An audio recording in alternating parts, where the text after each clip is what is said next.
10th inspirational story: The Mayonnaise Jar. A philosophy professor once stood up before his class with a large empty mayonnaise jar. He filled the jar to the top with large rocks and asked his students if the jar was full. His students all agreed the jar was full. He then added small pebbles to the jar, and gave the jar a bit of a shake so the pebbles could disperse themselves among the larger rocks. Then he asked again, "Is the jar full now?" The students agreed that the jar was still full.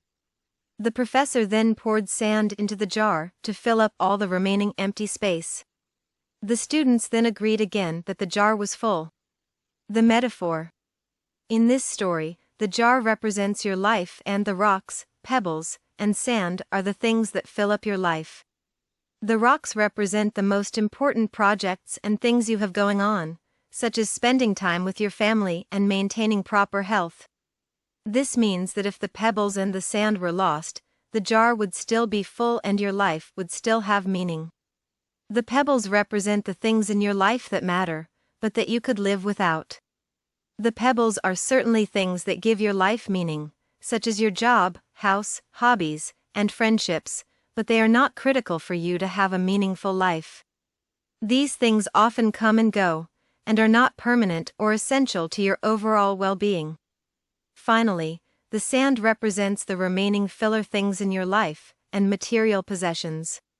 This could be small things such as reading a good book, browsing through your favorite TV show, or running errands. These things don't mean much to your life as a whole, and are likely only done to waste time or get small tasks accomplished. The moral. The metaphor here is that if you start with putting sand into the jar, you will not have room for rocks or pebbles. This holds true with the things you let into your life. If you spend all of your time on the small and insignificant things, you will run out of room for the things that are actually important. In order to have a more effective and efficient life, pay attention to the rocks, because they are critical to your life and well-being.